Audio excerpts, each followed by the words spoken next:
ሰው በእግዚአብሔር እጅ ካልሆነ በስተቀር ሰው በኃይሉ ሰው በእውቀቱ ሰው በሰው የሆነበት ዘመን ነው። ይሄ ለጊዜው ነው። የእግዚአብሔር እጅ ግን የእግዚአብሔር ኃይል ግን ድልን ይሰጣል። ዛሬ ማለዳ ብሎኛል ጌታ የእናንተንና የልጆቻችሁን እጅ የሚይዝ መልአክ ይላካል። በዘገያችሁበት ጉዳይ ላይ አቅም ባጣችሁበት ጉዳይ ላይ የእግዚአብሔር እጅ ወደ እናንተ ይመጣል። ኢዮብ እንደተናገረ መስማትን ሰምቼ ነበረ፣ አሁን ግን ዓይኔ አየች እንዳለ በጌታ በኢየሱስ ስም ያ የሰማችሁት የእግዚአብሔር እጅ ዛሬ ግን ማየት ይሆንላችኋል። ዘንድሮ ማየት ይሆንላችኋል። እኔ አሁን ያንገሸገሸኝ አንድ ጉዳይ ያንገሸገሸኝ ስሙን መስማት የማልፈልግበት አንድ ጉዳይ ከዚህ ነገር በጌታ በኢየሱስ ስም የእግዚአብሔር እጅ ያወጣል። በጌታ በኢየሱስ ስም እግዚአብሔር በዘመናችሁ ሊሰራ ያለውን ነገር ትሰሩ ዘንድ በኢየሱስ ስም ከመንገዳችሁ ላይ እንቅፋት ተነስቷል። በኢየሱስ ስም የእግዚአብሔር እጅ መንገዳችሁን ይከፍተዋል፣ ጎዳናችሁን ያቀናዋል፣ መንገዳችሁን ያቀናዋል። አሁን እኮ ብዙዎቻችሁ የሆነ አልቻልኩም የምትሉት ነገር አላችሁ። አልቻልኩም በዚህ ሁኔታ መቀጠል፣ አልቻልኩም በዚህ ሁኔታ ማገልገል፣ አልቻልኩም በዚህ ሁኔታ መኖር፣ አልቻልኩም በእንደዚህ አይነት ሁኔታ በመከራ ውስጥ በስደት ውስጥ እንዴ አይደል? አሁን ልንገር ሰማይ በመከራና በስደት ውስጥ እያለፍ አንተ ምን በላው ምን ጠጣው የሚለውን ነገር ማሰብ ትተህ ከዛ አልፎ መለኮታዊ ነገሩን እግዚአብሔር ባንተ መስራት እንደሚያስችል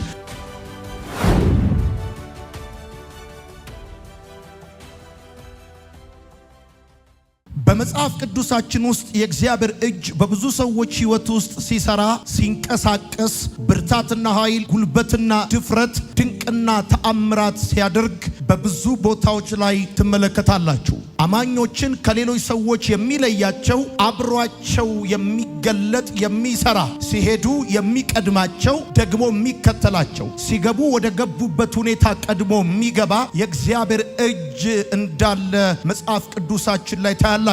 እኛ አማኞችን ስታዩ ልዩነታችን የምንለብሰው ልብስ የምንገዛው አስቤዛ አይደለም። አንድ አይነት የትምህርት ደረጃ ተመሳሳይ አይነት አስቤዛ እንደዚሁም ደግሞ አንድ አይነት አካባቢ ልንኖር እንችላለን። ነገር ግን ሕይወታችን የድል የአሸናፊነትና የበረከት ፍጹም ፍርሃት የማያውቀው ፍጹም ድንጋጤ የሌለበት ሆኖ ካያችሁት ያ በአማኞች ሕይወት ውስጥ የምታዩት የእግዚአብሔር እጅ የሚባል አሰራር ስላለ ነው። አስፈሪ ነገር እያለ በድፍረት አንገታቸው ቀና አድርገው የሚራመዱ ወንዶችና ሴት አማኞችን ካያችሁ ልዩነታችን የእግዚአብሔር እጅ ነው። መጽሐፍ በአንደኛ ሳሙኤል መጽሐፍ ምዕራፍ 2 ቁጥር 9 ሲናገር እንደዚህ ይላል፣ ሰው በኃይሉ ድል አያደርግም ይላል። ሰው በእግዚአብሔር እጅ ካልሆነ በስተቀር ሰው በኃይሉ ሰው በእውቀቱ ሰው በሰው የሆነበት ዘመን ነው። ይሄ ለጊዜው ነው። የእግዚአብሔር እጅ ግን የእግዚአብሔር ኃይል ግን ድልን ይሰጣል። ሶስቱ የሰማይ እንግዶች ሲመጡ በረከትና መርገም ይዘው ነበር አብርሃም ጋር የደረሱት። አብርሃም ቀትር ሆኖ ሳለ በመምሪያ አድባር ስር ተቀምጦ ነበር ይላል። ቀትር ሆኖ ሳለ ማለት በዚህ ሰዓት አካባቢ 6 ወይ 7 ሰዓት አካባቢ ላይ እንደዚህ ከመምሪያ ዛፍ በታች ቁጭ ብሎ ነበረ እና ድንገት 3 እንግዶች ወደ በመንገድ ሲያልፉ አብርሃም አያቸው። እነዚህ 3 እንግዶች በረከትና መርገም ይዘው ነበር አብርሃም ጋር የደረሱት። ስለዚህ ለአብርሃም የዘመናት ጥያቄውን የሚመልስ የልጅ ፍላጎቱን የሚያረካ የሳራን መካንነት የሚያበቃ በረከት የምስራች ይዘውለት መጥተው ነገሩት። ከዛ የቀረው አሁን እጃቸው ላይ የቀረው የፍርዱ ነገር የመርገሙ ነገር ስለነበረ እጃቸው ላይ የቀረውን የፍርድና የመርገም ነገር ይዘው ሎጥ ወደሚኖሩበት ወደ ሶዶምና ጎሞራ እንዳቀኑ ዘፍጥረት 18 ይነግራቸዋል። ወደ ሶዶምና ወደ ጎሞራ እንደመጡ እነዚህ እንግዶች ከተማይቱን ከማጥፋታቸው በፊት ሎጥን እንደዚህ አሉት፣ አንተና ያንተ የሆነውን ዘመዶችን ቤተሰቦችን ይዘ ከዚህ ከተማ ውጣ ብለው ተናገሩት። በኃይለ ቃል ተናገሩት። በቀድሞ ትርጉም ስታነቡ እንደዚህ ይላል፣ አትዘግይ አንተንና ያንተ የሆነውን ከዚህ ከተማ ይዘህ ውጣ። በኃይል የተናገሩት በእሳት እንዳትጠፋ ብለው አሉት። የሚገርመው ሎጥ እሺ ይበላቸው እንጂ ለመውጣት ግን አቅም አልነበረውም። ለመውጣት ግን ጉልበት አልነበረውም። ከዚህ የተነሳ የሚገርመው ሎጥ አቅም ስላልነበረው ጉልበት ስላጣ ስላልቻለ ከሶዶም ጋር አብሮ ይጥፋ ግን አላሉም። ለዘገየ አቅም ጉልበት ላጣ ሰው አዘኑለት እና መጽሐፉ እንደዚህም ነው የሚናገረው። ትክክልም ነው። ለዘገየ ሰው ቶሎ በል ይሉታል፣ አስቸኩለውታል። ሊመጣ ያለ ጥፋታል። ደግሞ አንተን ስፔሻል የሚያደርግህ ሞገስ አግኝታል፣ ምህረት አግኝታል። ለአንተ የጸለየልህ፣ ለአንተ በእግዚአብሔር መቅፊት የቆመ ሰው አለና ቶሎ ውጣ።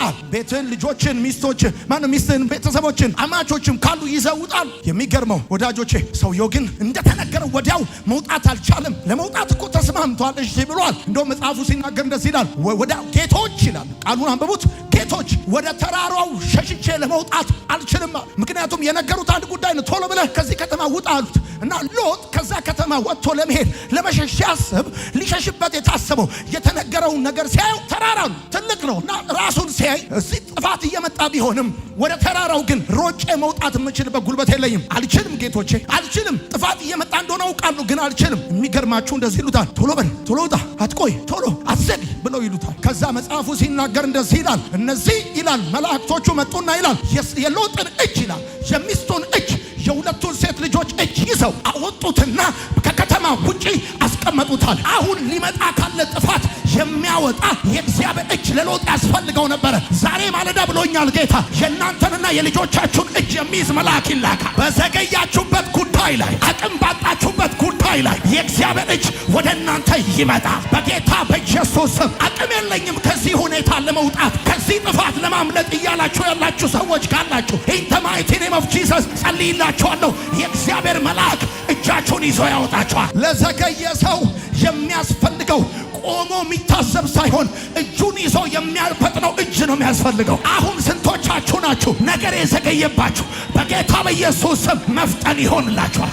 ሰው እጁን አስገብቶ ነገር የተያዘባችሁ ሰዎች ዛሬ እግዚአብሔር እጁን ይዘረጋል፣ ነገራችሁ ይለቀቃል። ሰው እጁን አስገብቶ በር የዘጋባችሁ ዛሬ እግዚአብሔር እጁን ይዘረጋል፣ በራችሁ ይከፈታል። ከጥፋት ጉድጓድ ከረግረግ ጭቃ ያወጣል እግዚአብሔር እጅ።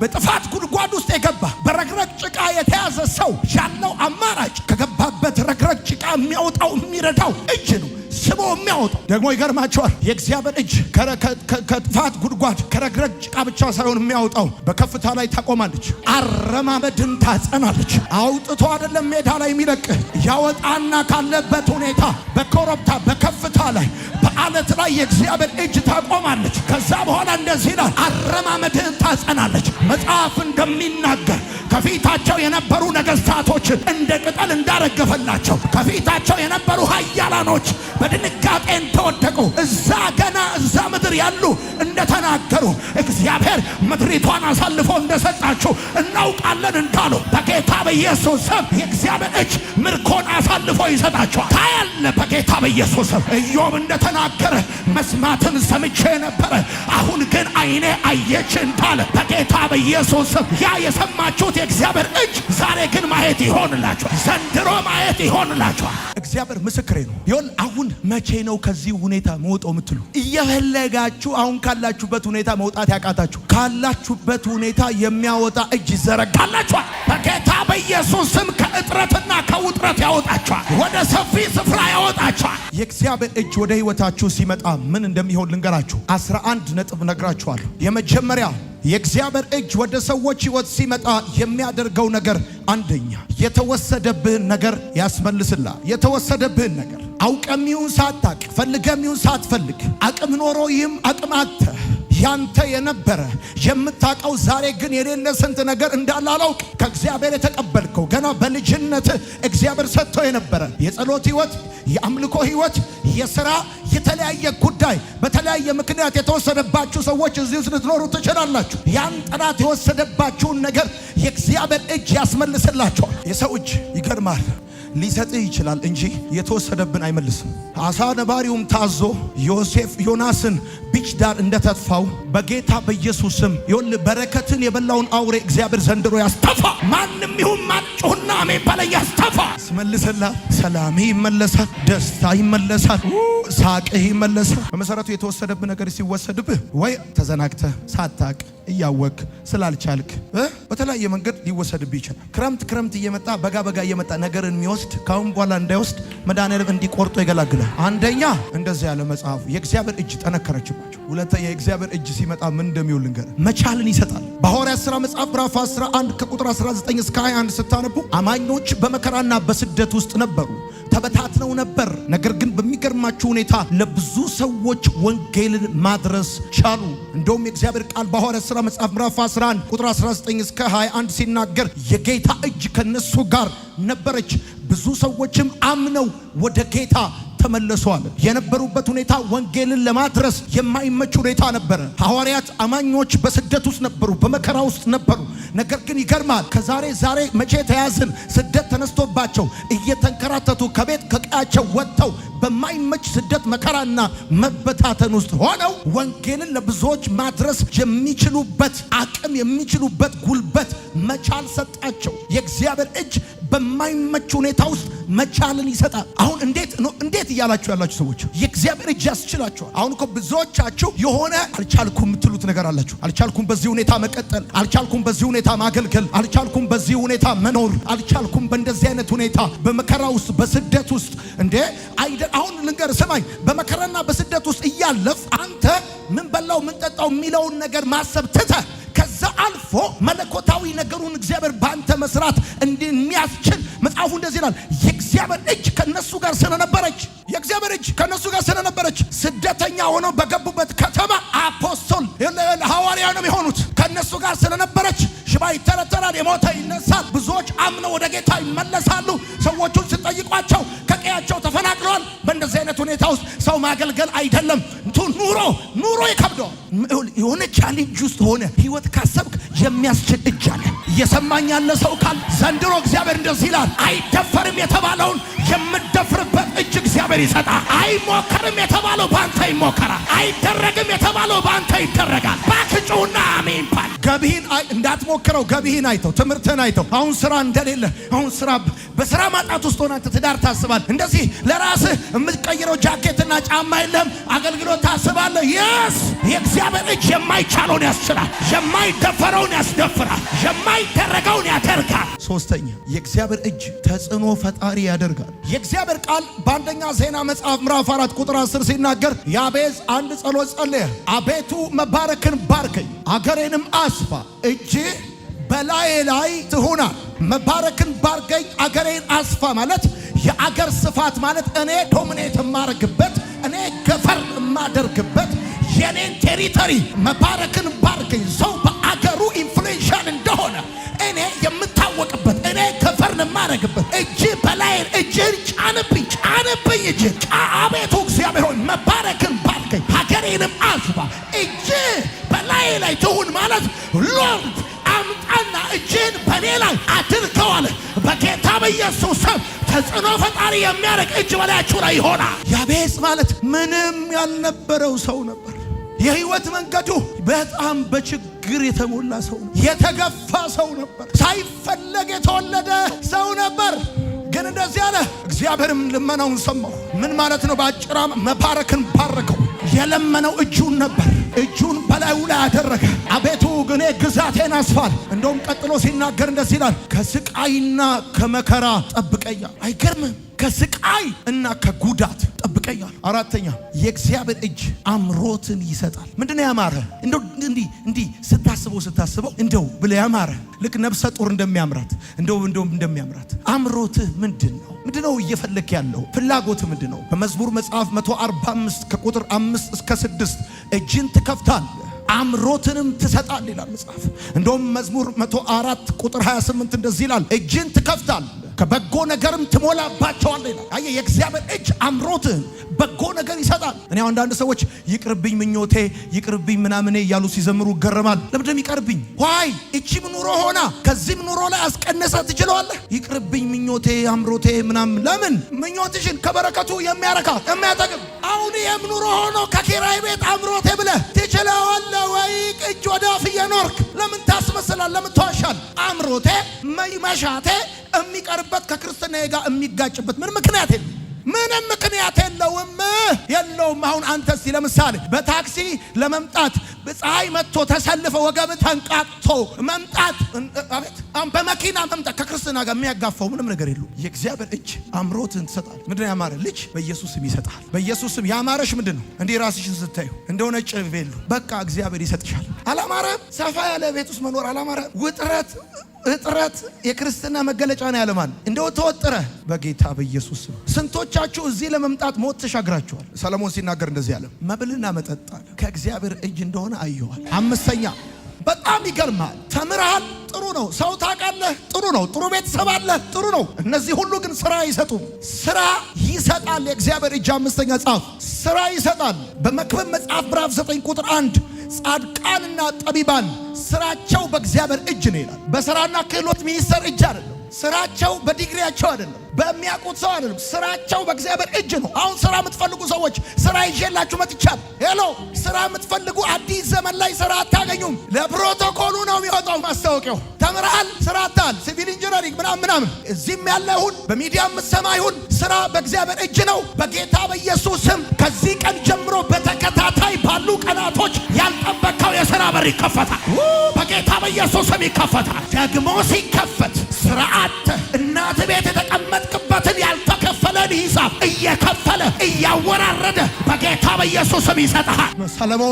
ሰለሞን የጥበቃውን ወንበር በወርቅ የለበጠ ሰለሞን በጥበቡ የታወቀ ሰው እንደዚህ አለ፣ የጠቢባንና የጻድቃን ስራ አለ በእግዚአብሔር እጅ። መጽሐፍ ሲናገር በአብርሃም ዘመን ተቆፍሮ የነበሩ የውሃ ጉድጓዶችን መልሶ ቆፈራቸው። ይስሐቅ ወጣለት፣ ቆፈረ፣ ደፈኑበት፣ ወጣለት፣ ደፈኑበት። መጽሐፍ ሲናገር ድንጋያማውን መሬት ቆፈረ፣ ውሃ ወጣለታል። ውሃው ያለው መሬቱ ሳይሆን በአብርሃምና በእግዚአብሔር መካከል ባለው ኮቨነንት ውስጥ እንደሆነ ስራ ያለው ዲግሪው ሳይሆን ባንተና በእግዚአብሔር መካከል ባለው ኪዳን ውስጥ ስለሆነ በጌታ በኢየሱስ ስም ጸልያለሁ። ከዚህ ቀን ጀምሮ የኢትዮጵያ ምድር የከለከለች ማንኛውንም ነገር በጌታ በኢየሱስ ስም ገጠር ከተማው ላንተ ኃይሉን መስጠት ይጀምራል። ጸለይኩልህ። ይሄንን መልእክት ቤት የምትሰማ፣ በዩቲዩብ የምትሰማ፣ በፌስቡክ የምትሰማ፣ በልዩ ልዩ መንገድ የምትሰማ በጌታ በኢየሱስ ክርስቶስ ስም ካንተ አልፎ ሌሎችን የምትቀጥርበት፣ ለሌላው ስራ የምትሆንበት፣ ከተቀጣሪነት ወደ ባለቤትነት፣ ከችግር ከእጥረት ወጥተህ ወደ ተትረፈረፈ ህይወት የምትገባበትን የሥራ በር ይከፍትልሃል። ስድስተኛ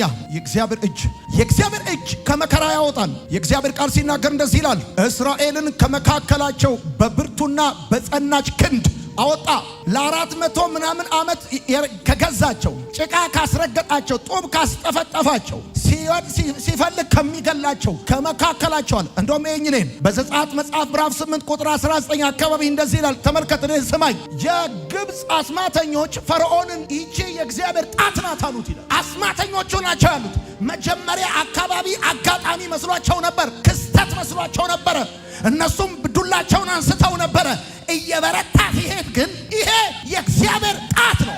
ዛሬ በጌታ በኢየሱስ ስም ካንገሸገሻችሁ መከራ የሚያወጣ የእግዚአብሔር እጅ ይዘረጋላችሁ። እኔ አሁን ያንገሸገሸኝ አንድ ጉዳይ፣ ያንገሸገሸኝ ስሙን መስማት የማልፈልግበት አንድ ጉዳይ፣ ከዚህ ነገር በጌታ በኢየሱስ ስም የእግዚአብሔር እጅ ያወጣናል። ሰባተኛ የእግዚአብሔር እጅ ዘመንን ይሰጣል። በመዝሙር መጽሐፍ 31 ቁጥር 15 ዘመኔ በእጅ ነው ይላል። ዘመኔ በእጅ ነው ማለት ነገ በእጅ ነው ማለት። ከዛ እንደውም እንደዚህ ይላል መዝሙር 31 አንብቡት። ከሰው እጅ አድነኝ ይላል፣ ከሚያሳድደኝ ዛሬ የሚከታተለኛል ሊይዘኝ የሚፈልግ ወንድሜ፣ በቃ አንተ እግዚአብሔር እጅ ላይ ከገባ ከሰው እጅ ተወጣ እና ይኸውልህ በቃ የእግዚአብሔር እጅ ነው ዘመን የሚሰጠው። ዘመን የሚሰጥ የእግዚአብሔር እጅ። ቆይ እንደውም እኔ በጣም የምወደው ቃል አለ። ያዕቆብ እንደዚህ አለ፣ እኔ ዓይንህን አያለሁ ብዬ ተስፋ አላደረኩም ነበር አለ፣ እግዚአብሔር ግን ልጆችህን ጭምር አሳየኛል። ማለት ያዕቆብ የፈራው ለዮሴፍን አላይም ብሎ ነበር። ጭራሽ አያት አረገው። እንደውም አሁን ዝም ብዬ ሳስበው እንኳን አይደለም የልጁን ተው፣ ልጅ ወልደ ገና አያት ሆናል። እሺ ስምንተኛ የእግዚአብሔር እጅ ድጋፍ ይሆናል፣ ምርኩዝ ይሆናል። መጽሐፍ ሲናገር እንደዚህ ይላል፣ ጻድቅ ቢሰናከልም አይወድቅ፣ እግዚአብሔር በእጁ ደግፎ ይይዘዋል። ዳዊት እንደዚህ ያለ እንኳን የሚሉኝ ይፈሩዋል። ካሁን ከመቼ ወደቀ ቢሉት እኮ ነው ይፈሩዋል። እየጠበቁ እንደዚህ ብለው ይቀራሉ አለ። እንደዚህ ባርካለሁ እንዲህ ብለው ሲል የሚጠብቁላ ይሁን ውርደትን ሳይሆን ክብርን ያያል። ዘጠነኛ የእግዚአብሔር እጅ ከተፎካካሪ በላይ ያደርጋል። አለ ኮምፒቲሽን አለ፣ ውድድር አለ፣ እንዳይመስል ብራዘር አለ። መጽሐፍ ሲናገር እንደዚህ ይላል፣ የእግዚአብሔር እጅ በኤልያስ ላይ መጣች ይላል። ከንጉሱ ፈረስ ፈጥኖ ሮጠ። አሁን ኤልያስን ከአካብ ሰረገላ ፈጥኖ እንዲሮጥ ያደረገው የመጣበት እጅ ነው። ከተፎካካሪ በላይ የሚያፈጥን እጅ። አሁን የእግዚአብሔር እጅ ኮምፒት ከሚያደርጉ በላይ እንደዚህ ነው የሚለው። አንብቡት። አንደኛ ነገሥት መጽሐፍ ምዕራፍ 18 ቁጥር 46 እንደዚህ ይላል፣ የእግዚአብሔር እጅ በኤልያስ ላይ መጣች። ስማ፣ ይሄ እጅ እየመጣ ቸርች ላይ እየጣለ ብቻ ብሄድ መሰለ እንዴ? ከተፎካካሪ በላይ ያደርጋል። አሜን በል። እሱ አለቃ ፊት አለቃ ጋር ነጥብ ሊያስቆጥር ሽቅ ብሪንቅ ብሎ ክሪስመስ ትሪ መስሎ እያለ ሲሄድ አንተ እናቴ ምንም ሳትሆን ዝም ብለህ ሄደ። ይሄ ነው ለራሱ ፕሮፖዝ ያደረገውን ቦታና ሹመት መድኃኒዓለም ያመጣል ለአንተ። አስረኛ መንገድን ይከፍታል የእግዚአብሔር እጅ። በነህምያ መጽሐፍ ምዕራፍ 2 ቁጥር 8 እንደዚህ ይላል፣ መልካሚቱ እጅ በኔ ላይ ነበረችና ንጉሥ ፈቀደልኝ ይላል ነህምያ። ምንድነው ነህምያ ንጉሥ የፈቀደልህ ብላችሁ ስጠይቁት ሁለት ጥያቄ ጠይቄ ነበር። በመልካም እንዲያሳልፉኝ አንደኛ፣ ሁለተኛ ዛፍ እንዲሰጡኝ፣ እንጨት እንዲሰጡኝ፣ በመልካም እንዲያሳልፉኝ፣ ንጉሥ ደብዳቤ እንዲጽፍልኝ አለ ነህምያ። እንደዚያ መልካሚቱ የአምላኬ እጅ በኔ ላይ ስለነበረቻል ንጉሥ ፈቀደልኛል። እንዳታቆሙት ይሂድ፣ ወዳየው ነገር ይድረስ፣ እግዚአብሔር ያለውን ይስራ። ዛሬ ባርካለሁ፣ ንጉሥ ፈቅዶልሃል፣ ፈጥነ መሄድ ይሆንልሃል። አዘግይ ነገሮች ከመንገድ ላይ ይነሳል። ነህምያ ለምንድን ነው ጉዞ የጀመረው? ቅጥሩን ሊሰራ፣ የእግዚአብሔርን ሕዝብ ክብር ሊያስመልስ ቅጥሩን ሊሰራ ነው። በጌታ በኢየሱስም እግዚአብሔር በዘመናችሁ ሊሰራ ያለውን ነገር ትሰሩ ዘንድ በኢየሱስም ከመንገዳችሁ ላይ እንቅፋት ተነስቷል። በኢየሱስም የእግዚአብሔር እጅ መንገዳችሁን ይከፍተዋል፣ ጎዳናችሁን ያቀናዋል፣ መንገዳችሁን ያቀናዋል።